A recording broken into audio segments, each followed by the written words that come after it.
찬양해 주신 찬양대와 또 이 찬양을 받으신 하나님 감사의 박수를 다시 한번 올렸으면 좋겠습니다.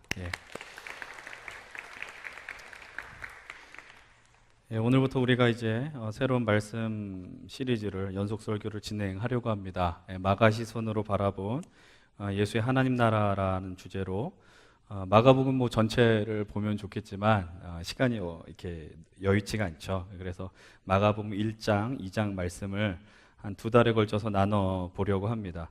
오늘 우리가 이게 마가복음을 왜 선택했고, 그리고 마가복음을 이게 이해하기 위해서 필요한 것이 무엇인가? 이제 앞으로 우리가 주차로 치면 6주, 7주 이 정도 말씀을 듣게 될 텐데, 이 말씀을 이해하기 위한 어떤 서론에 해당하는 부분을 나누려고 합니다. 여러분들 우리들이 이 땅에 살면서 불리워지는 이름이 있습니다. 그것은 바로 그리스도인이라는 이름입니다. 여러분, 그리스도인이란 말의 의미가 무엇입니까? 바로 예수님을 믿는 사람들, 예수님을 믿고 따르는 자들이 그리스도인이다라는 거죠. 그렇다면 우리를 향해서 누군가가 그리스도인이라고 부르는 것, 그리고 우리 스스로 그리스도인이라고 지칭하는 것은 전혀 어색한 일이 아닐 거라고 나들도 생각할 것이고 또 우리 스스로도 생각할 것입니다. 그러나 한번 이런 질문을 던져봅시다. 여러분들이 예수님이 누구십니까? 예수님은 어떤 분입니까? 라는 질문을 던졌을 때 얼만큼 자신 있게 다른 사람들을 향해서 이야기할 수 있습니까? 여러분들이 사랑하는 가족들에게 또 사랑하는 친구들에게 예수님이 어떤 분인지 소개해 보십시오 라는 이런 어떤 요청을 받거나 질문을 받게 되었을 때 얼만큼 자신 있게 많은 시간을 갖고 설명할 수 있을까요? 생각보다 많은 분들이 이렇게 설명하려고 한다면, 예수님이 누구십니까? 이렇게 설명하려고 한다면은 그렇게 이야기하는 것을 참 힘들어합니다. 왜 그럴까? 이유는 간단합니다. 우리가 그분을 잘 알지 못하기 때문입니다. 여러분, 우리들이 예수님의 이야기를 생각보다 많이 모릅니다. 여러분, 우리가 이 강단에서 예수님의 이야기를 들을 때가 언제이죠? 우리가 1년의 어떤 절기를 이렇게 돌아보면은 사순절, 부활절, 성탄절, 그런 중요한 절기를 앞두고 우리들이 예수님의 이야기를 많이 듣게 됩니다. 그리고 그렇기 때문에 우리가 그 사건들에 대해서 어느 정도 좀 국한된 본문, 그렇게 좀 해당되는 본문을 많이 듣게 된다라는 그런 제한이 있다라는 것도 우리는 알고 있습니다. 물론 예수님의 어떤 부활 사건, 또 십자가 사건은 너무나도 중요한 사건입니다. 기독교의 근간이 되는 중요한 부분이기 때문에 우리가 이것을 외면하고 무시할 수 없다라는 사실이죠. 그러나 우리들이 예수님을 누구라고 고백합니까? 예수님 우리의 주인이라고 고백해요. 예수님이 우리의 삶에 모든 것 떼어주신다고 이야기를 합니다. 그런데 그분에 대해서 우리가 한 일부분만 알고 있다면, 삶의 정말 단편적인 부분만 알고 있다면 얼마나 아쉬운, 좀 과격하게 표현하자면은 얼마나 수치스러운 일이냐라는 것입니다. 여러분, 주님은 우리를 늘 어떻다고 얘기하세요? 아신다라고 말씀하세요. 내가 너를 안다. 내가 너의 머리털 숫자까지도 안다라고 주님은 말씀하십니다. 그 말이 우리에게 얼마나 위로가 됩니까? 하나님이 나를 안다라는 사실이. 그런데 반대로 우리들은 주님에 대해서 얼마나 알고 있느냐? 정확하게 이야기하면 이거죠. 우린 주님에 대해서 무관심하고, 정확하게 말하면 그분에 대해서 알고 싶은 것만 이렇게 알려고 한다라는 사실입니다. 여러분, 그렇게 되면 어떤 일이 발생되냐면 오해하게 돼요.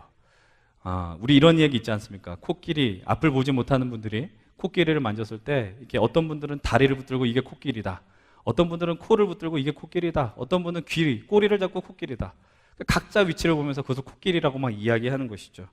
어쩔 수 없는 그분들의 한계이고, 또 우리가 하나님 앞에서도 그런 한계를 갖고 있는 것은 사실이지만, 그러나 우리가 그분에 대해서 알고 싶은 것만 알려고 하고, 우리가 그분에서 어떤 일부분, 우리가 취하려고 하는 부분만 이렇게 믿는다라고 한다면은 우리가 얼마나 어리석은 일을 이 땅에서 벌이고 있느냐라는 것이에요. 여러분들, 오늘 우리가 이 자리에서 그런 현실을 아주 냉정하게 인정하자라는 것입니다. 그리고 인정하면서 그런 가운데, 그렇다면 우리가 그 예수님의 모습을 아주 많이 목도할 수 있고 목격할 수 있는 그 성경이 어디냐라는 것, 한번 질문을 던져보면 어디라고 이야기할 수 있겠습니까? 당연히 복음서라고 이야기할 수 있어요.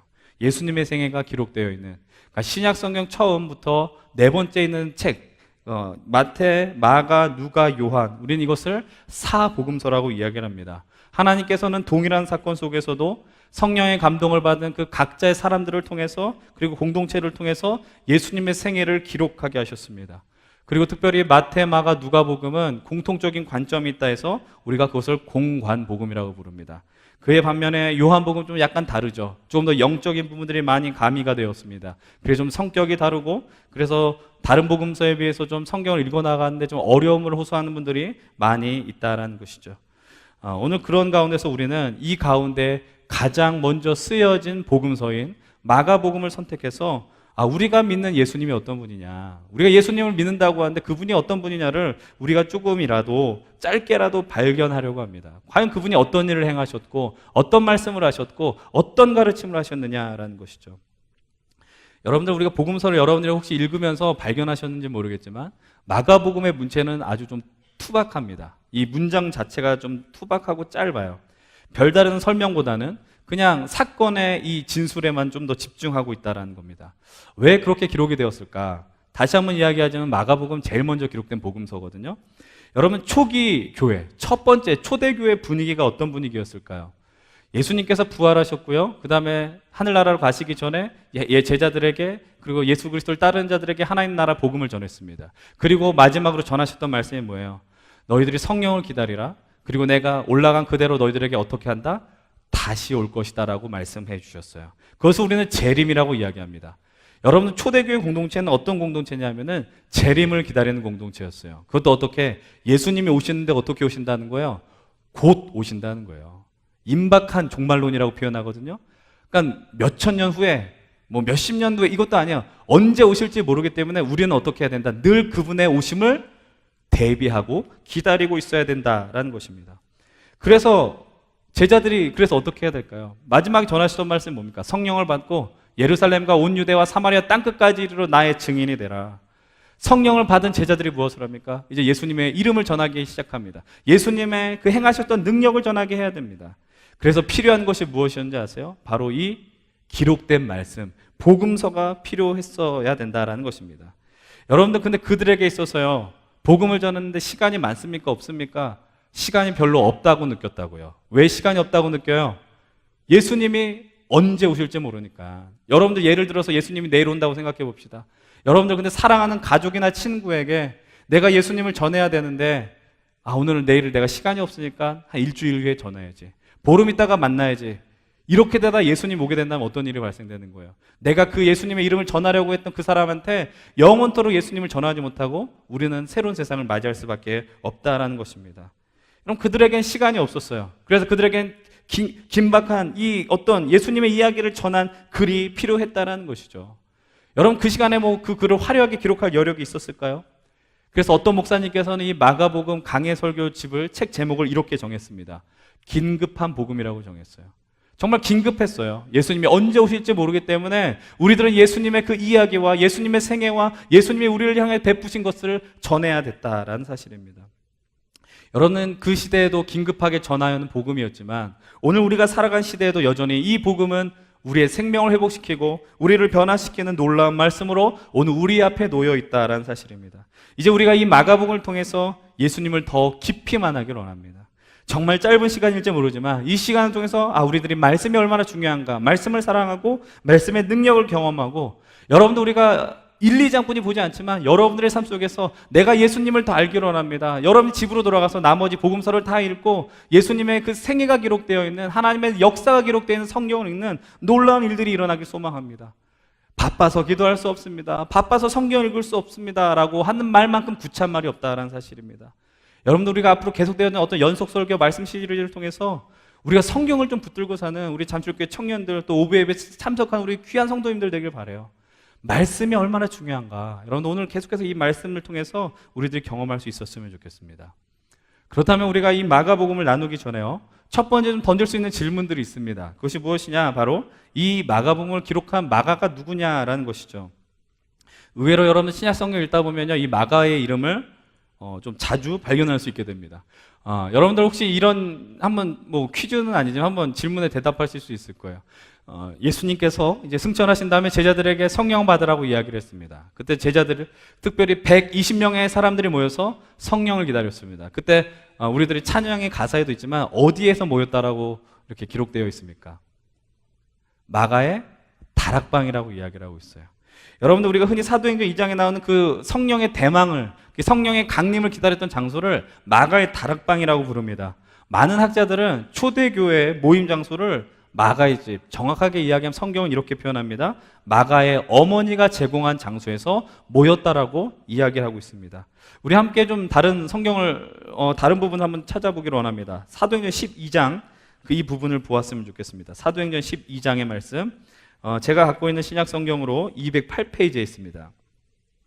208페이지 사도행전 12장 12절의 말씀입니다. 우리 찾으셨으면 우리 한 목소리로 함께 읽어보겠습니다. 시작. 깨닫고 마가라는 요한의 어머니 마리아의 집에 가니 여러 사람이 거기에 모여 기도하고 있더라. 여러분들 이 마가의 이 집은 마가의 어머니가 제공한 장소는 기도하는 곳이었어요. 성령 충만한 성령의 임재가 있었던 곳이죠. 우리가 어떻게 보면 이 마가를 어떻게 볼 수 있어요? 모태신앙, 그러니까는 좀 자연스러운 신앙의 가문에서 자랐다라고 우리는 볼 수 있을 것입니다. 그런데 성경을 읽다 보면 마가가 정말 신앙적으로 탄탄하게 자라왔느냐, 우리가 하나의 의문을 발견할 수 있어요. 그렇지 않습니다. 우리가 몇 페이지 넘어가서 15장 37절을 한번 보기로 합니다. 15장 37절에도 마가의 이름이 또 등장하게 됩니다. 여러분 한번 같이 읽어봅시다. 37절 38절입니다 15장 시작. 바나바는 마가라는 요한도 데리고 가고자 하나 바울은 밤빌리아에서 자기들을 떠나 함께 일하러 가지 아니한 자를 데리고 가는 것이 옳지 않다 하여. 여러분 마가 이름이 여기서도 등장하고 사실은 13장에도 등장을 합니다. 여러분들 그 사도행전 13장 이후를 보게 되면요, 그 초대교회의 어떤 선교의 역사가, 이 복음의 역사가 예루살렘 교회에서 안디옥 교회로 변화되는 것을 우리가 목격할 수 있게 됩니다. 여러분들 그 안디옥 교회의 중심이 되는 인물이 누굽니까? 바로 바나바와 바울입니다. 우리가 흔히 이야기하는 바울이죠. 사도 바울이죠. 그들이 첫 번째 전도 여행을 마무리하고 오늘 이 15장이 뭐냐면은 두 번째 선교 여행을 시작하려고 하는 그 상황입니다. 그런데 그때 문제가 발생이 됩니다. 바로 누구 때문에 발생이 되는 거예요? 우리가 이야기하는 바로 마가라고 하는 요한 때문입니다. 여러분 마가는 누굽니까? 바나바의 조카였습니다. 여러분 바나바는 그를 함께 선교의 동역자로 초청하였습니다. 같이 데려가려고 했습니다. 근데 바울은 극렬하게 반대했습니다. 왜 그럴까? 38절 다시 한번 뭐라고 이야기해요? 바울은 밤빌리아에서 자기들을 떠나 함께 일하러 가지 아니한 자를 데리고 가는 것이 옳지 않다라고 이야기를 합니다.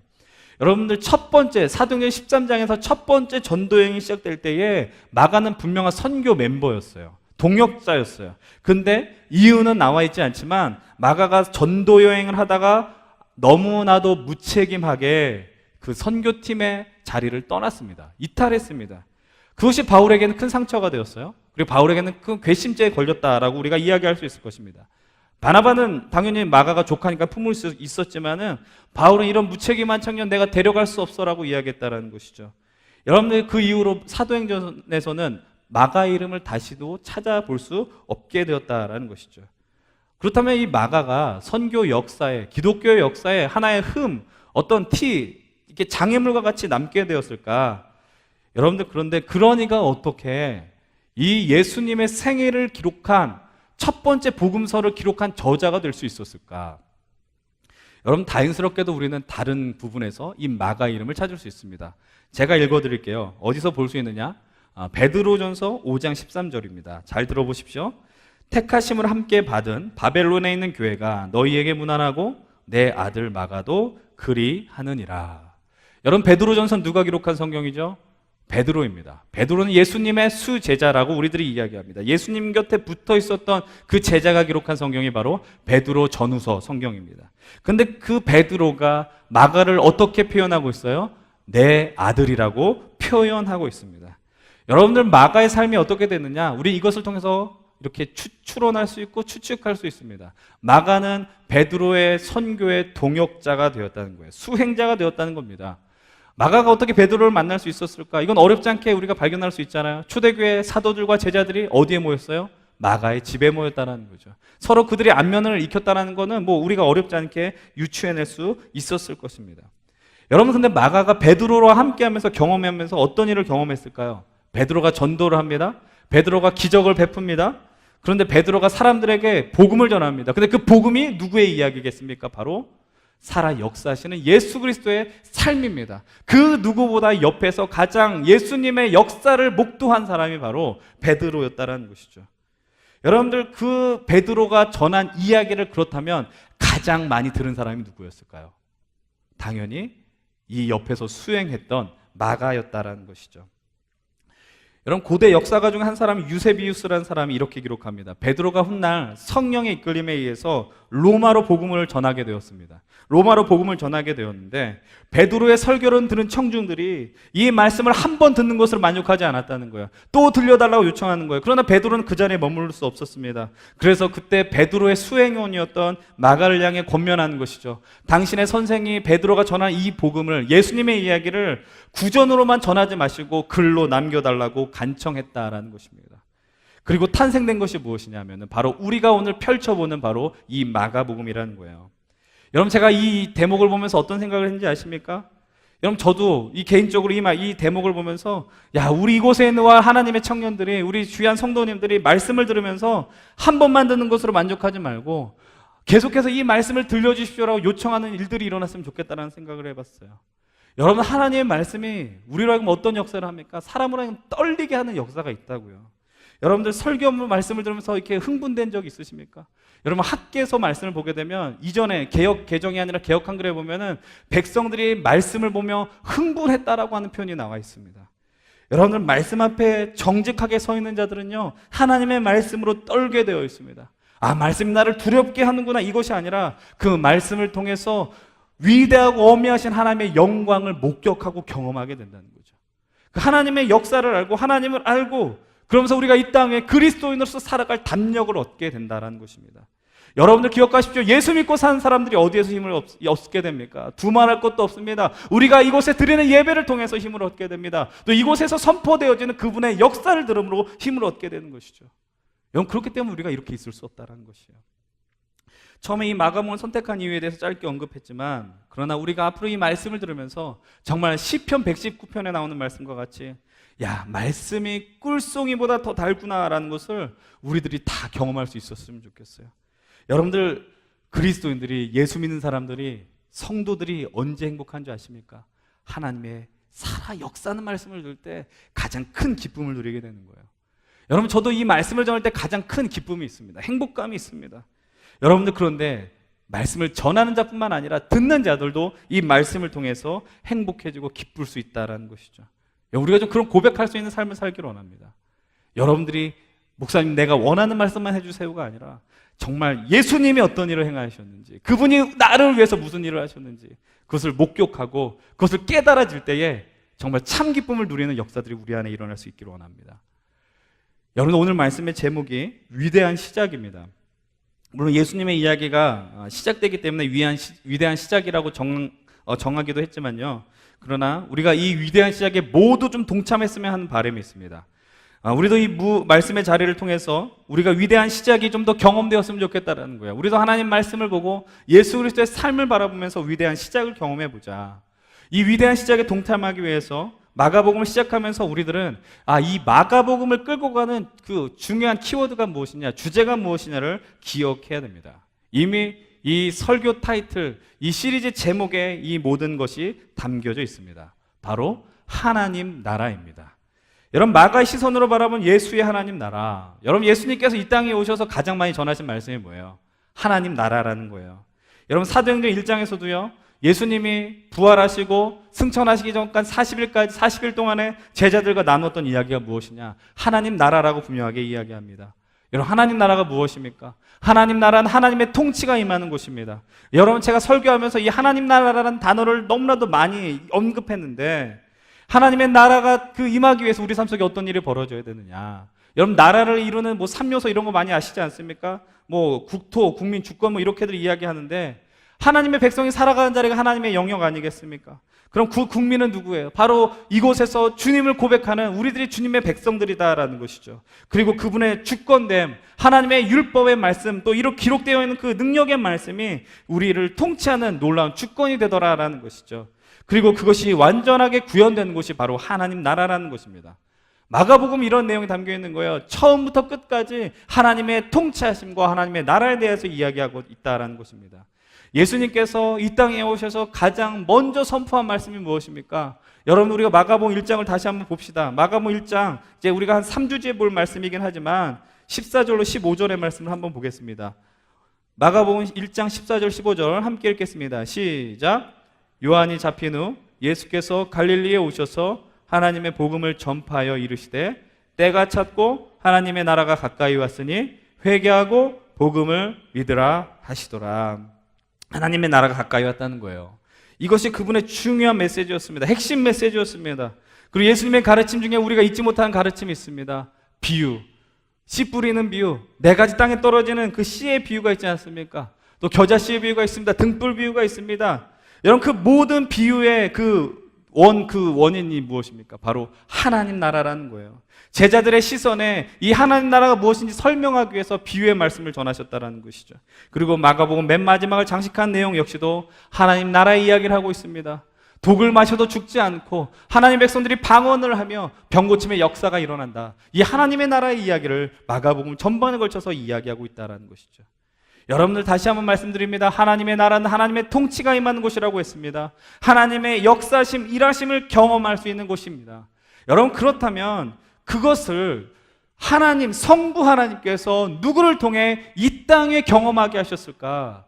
간단합니다. 바로 성자 하나님, 예수 그리스도의 삶을 통해서 우리로 하여금 하나님의 나라를 경험하게 하셨다는 것이죠. 그렇기 때문에 이 말씀에 기록되어 있는 예수님의 행적과 그 말씀에 우리가 시선을 떼어 놓을 수는 없었다는 것이죠. 여러분, 우리가 매 예배마다 하나님 나라를 살기를 원합니다. 어떤 구호나 다짐으로 가능한 것이 아닙니다. 예수님께 집중해야 됩니다. 예수님의 행하신 일을 기억해야 됩니다. 여러분들 이 자리에서 하나님 앞에 주님의 뜻대로 살기를 원합니다. 이것이 허풍이 되지 않기 위해서는 하나님이 우리에게 행하신 가르침과 말씀을 붙들고 살아가야 된다는 것이죠. 예수님께서 우리를 위해서 어떤 일을 행하는지도 모르는데 내가 하나님 나라를 위해 살겠습니다. 하나님 나라를 이 땅에 회복하겠습니다. 얼마나 무의미한 말입니까? 아니, 허풍에 지나지 않는다라는 것이죠. 여러분, 오늘 이 마가복음의 이 말씀 강해를 통해서 이 말씀을 듣는 여러분들에게 하나님의 나라를 살기를 원하는 간절한 소망이 회복되었으면 좋겠어요. 예수님의 모습에 집중하고요, 예수님의 행하신 일을 시작하는 것을 바라보면서 위대한 시작에 동참하는 저와 여러분들이 되기를 원합니다. 오늘 우리가 선택한 이 마가복음 1장 1절은요 정말 짧은 구절입니다. 그러나 이 위대한 시작이라고 하는 이 제목과 정말 견주어서 부족함 없을 만큼의 내용이 1장 1절에 담겨 있다는 것을 우리들은 기억하셔야 됩니다. 여러분, 우리 함께 한 목소리로 1장 1절의 말씀을 읽어보기로 합니다. 여러분들 함께 입술을 열어서 좀 읽었으면 좋겠어요. 함께 읽겠습니다. 시작. 하나님의 아들 예수 그리스도의 복음의 시작이라. 아멘. 우리 한 번 더 읽겠습니다. 시작. 하나님의 아들 예수 그리스도의 복음의 시작이라. 여러분, 마가복음은 공간복음이라고 불리는 마태, 누가복음과는 달리 예수님의 탄생 이야기는 제껴두고 바로 예수님의 생애를 시작하게 됩니다. 왜 그래야 했을까? 아까 전에도 얘기했지만 여러분, 그리고 이 짧은 구절이 오늘 이 말씀의 제목과 같이 왜 위대한 시작이 될 수 있었을까? 성경, 한글 성경으로는 이 1장 1절은 20음절에 지나지 않지만 이 구절이 왜 우리에게, 이들에게, 이 말씀을 듣는 로마 성도들에게 위대한 시작의 말씀이 될 수 있었을까? 여러분, 이것을 우리가 기억하기 위해서 이 마가복음이 누구를 위해서 쓰여졌느냐를 기억해 내야만 합니다. 바로 로마에 있는 그리스도인을 향하여서 쓰여졌다라는 것이죠. 근데 여기에 등장하는 단어들 보십시오. 하나님의 아들, 그리고 이 복음이라는 단어는 이 마가복음을 대하는 독자들에게 어떻게 다가오는, 이해되어지는 단어였을까요? 거두절미하고 여러분들 하나님의 아들과 이 복음이라는 단어는 철저하게 로마 황제를 향한, 그를 위한 단어였다는 것을 우리들은 기억해야 합니다. 여러분들, 로마 황제가 하나님의 아들이었습니다. 로마 황제의 이야기가 복음이었습니다. 여러분들, 그 당시에 살던 로마의 통치를 받고 있었던 사람들은 신의 아들이 누구냐? 로마 황제라는 거야. 여러분들, 그렇다면 그 복음, 황제에 관한 뉴스, 이 황제가 태어났을 때 사람들은 이렇게 선언합니다. 우리에게 복음이 들려왔다라는 것이죠. 여러분들, 이 로마에서 예수를 오직 유일한 구원자로 고백하기로 결단한 백성들을 향해서 그리고 이 동시대 사람들을 향해서 로마 황제가 하나님의 아들이고 로마 황제의 이야기가 복음이라고 인정하게 압박하는 그런 환경과 분위기가 이 시대 속에 팽배해 있었다는 것이죠. 근데 그런 생각 속에, 그런 분위기와 환경 속에서 살아가는 자들 향해서 쓰여진 복음서가 바로 마가복음이었습니다. 근데 이 마가복음의 저자인 마가가 그런 세상을 살고 있는 자들 향해서 첫 번째 던진 메시지가 무엇입니까? 하나님의 아들 예수 그리스도의 복음의 시작이라는 거예요. 하나님의 아들은 로마 황제가 아니라 예수님이고, 그리고 예수 그리스도의 삶이 복음이다라는 것입니다. 여러분들, 이 구절은 당시를 살아가고 있는 그리스도인들을 향하여 던지는 폭탄과 같은 말씀이라는 것을 여러분들 기억하셔야 됩니다. 여러분, 하나님의 아들은 너희가 생각한 로마 황제가 아니야. 이 폭탄이 그들의 삶 속에 던져졌다는 것이죠. 여러분들, 그런데 이 말씀이, 이 마가복음 1장 1절의 말씀이 그저 2000년 전에 그 로마를 살고 있었던 그리스도인들에게만 해당되는, 그리스도인들을 향해 던져졌던 폭탄으로만 끝나는 말씀일까요? 그것이 아니라는 겁니다. 오늘 우리가 이곳에 하나님의 말씀을 듣기 위해 이 나른하고 힘겨운 시간에 나와 있는 우리들을 향해서도 던져진 폭탄이라는 사실을 우리들은 기억하셔야 됩니다. 왜 그런지 아십니까? 여러분들, 분명 우리는 이 짧은 구절을 믿어요. 하나님의 아들 예수 그리스도라는 걸 믿어요. 그분이 하신 십자가 부활을 복음이라고 우리는 믿고 있습니다. 근데 정말입니까? 이 짧은 구절이 우리의 고백이라고 여러분들 정말 이야기할 수 있습니까? 정말 여러분들의 하나님은 누구십니까? 여러분들이 간절히 듣기를 원하는 굿뉴스가 무엇입니까? 복음이 무엇입니까? 예수 그리스도입니까? 그분께서 행하신 일이 복음입니까? 나를 사랑하셔서 나를 위하여 모든 것을 아낌없이 내어주신 그분이 행하신 일을 여러분들 복음이라고 인정하십니까? 근데 우리는 그것을 복음이라고 지금 잊지 않습니다. 그것을 우리는 복음이라고 여기고 있지 않습니다. 그것을 복음이라고 믿는다면 우리들이 그렇게 무덤덤하게, 감격 없이, 기쁨 없이 이 자리에 머무를 수 없다는 것이죠. 그냥 그저 그렇게 의무감으로 예배드릴 수 없다는 것입니다. 하나님의 아들 예수 그리스도, 하나님의 아들, 하나님 자신이신 예수가 하나님이라고 믿는 이들이 과연 누구냐라는 것이요. 여러분들이 과연 믿는 그 하나님은 누구냐라는 것입니다. 우리가 2달 전에 나눴던 진리가 권력에 말한다라는 그 설교 가운데 우리가 나눴던 것이 무엇입니까? 돈이 하나님이고 이 시대 권력이 하나님이라고 이야기했어요.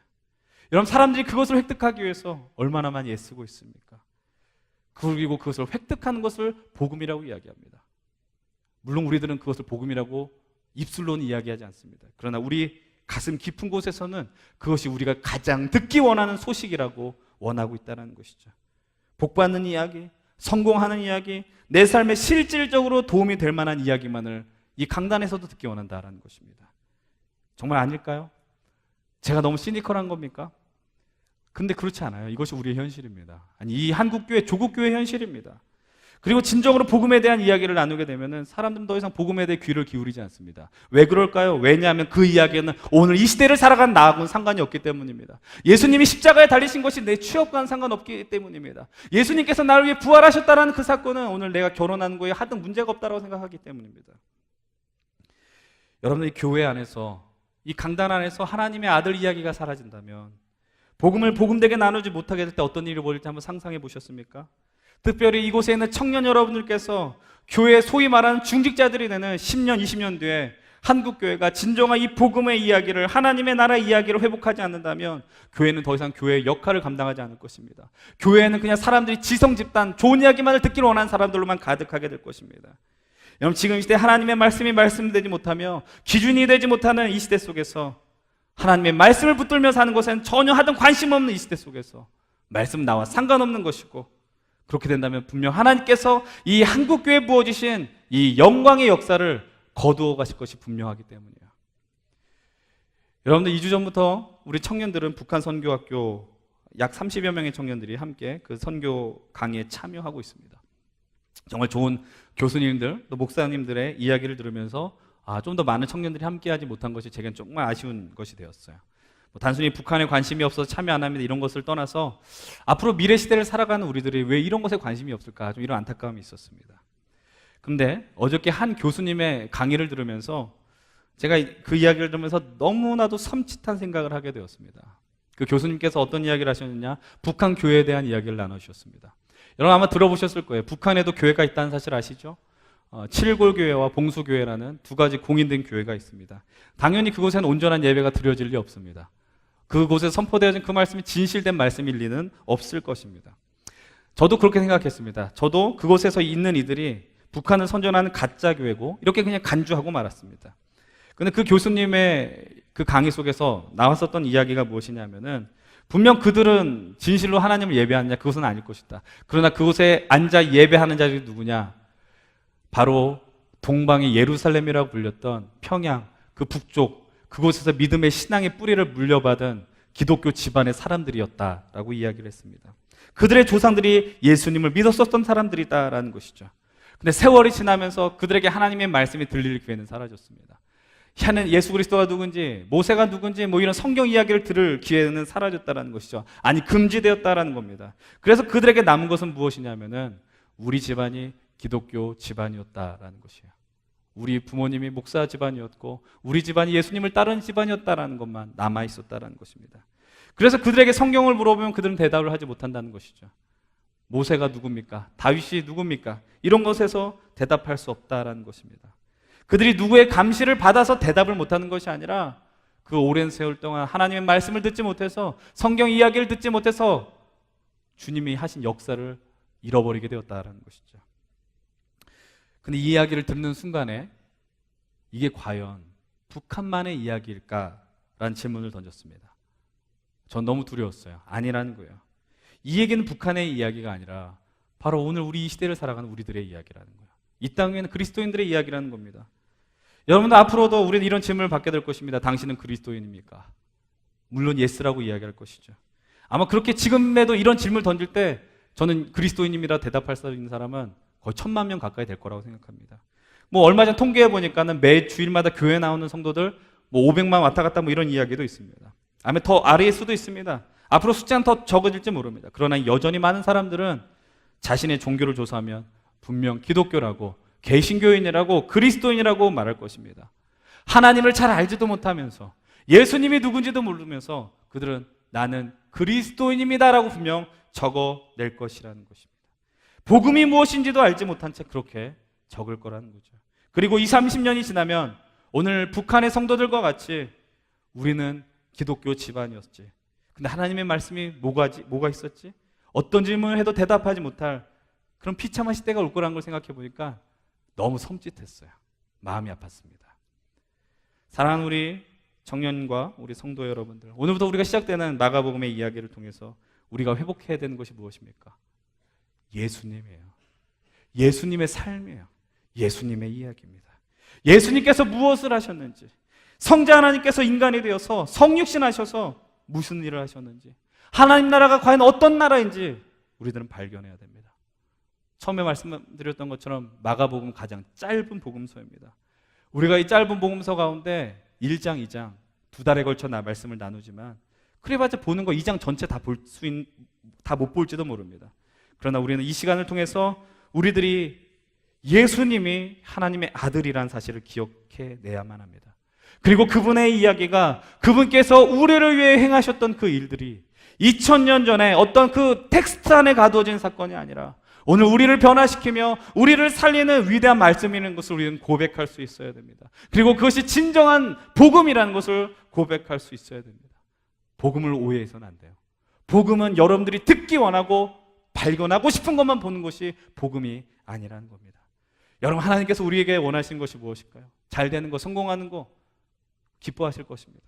그러나 그게 다가 아닙니다. 주님을 아는 것, 하나님을 아는 지식이 충만해지는 것, 그리고 그분과 깊은 사귐을 통해 그분만으로 내가 기뻐할 수 있는 것, 여러분, 그것이 주님이 우리에게 원하는 진정한 요청사항이며 요구사항이라는 거예요. 여러분, 우리가 예수 그리스도의 이름을 듣고요, 하나님 앞에 나와 있을 때 그냥 기뻤으면 좋겠어요. 기쁜 일이 있어서 기쁜 게 아니라 내가 주님을 알고 있고 주의 말씀을 듣고 있고 주님의 자녀라는 것을 내가 깨닫게 될 때 하나님, 그것이 내 인생의 기쁨입니다. 내 인생의 정말 참 복음의 소식입니다. 여러분, 이것이 바로 성도의 삶이라는 것을 기억하십시오. 하나님의 아들 예수 그리스도의 복음의 시작이라. 이 말씀을 통해 단순히 우리가 마가복음을 시작한다 이런 것으로 우리가 끝난 것이 아니라 오늘 우리가 예수님과 함께 이 믿음의 여정, 이 또 하나의 위대한 시작을 감당하는 놀라운 결단과 다짐들이 일어날 길 간절히 축원드립니다. 이 결단을 통해서 하나님의 역사를 바라보는 믿음의 눈과 귀가 열리기를 원합니다. 그리고 하나님의 말씀을 향한 갈망과 주님의 말씀을 통해 주님을 바라볼 때 우리 인생에 참 기쁨과 영광이 회복되는 놀라운 일들을 경험하길 바랍니다. 여러분, 이제 그 위대한 시작을 우리가 감당할 것입니다.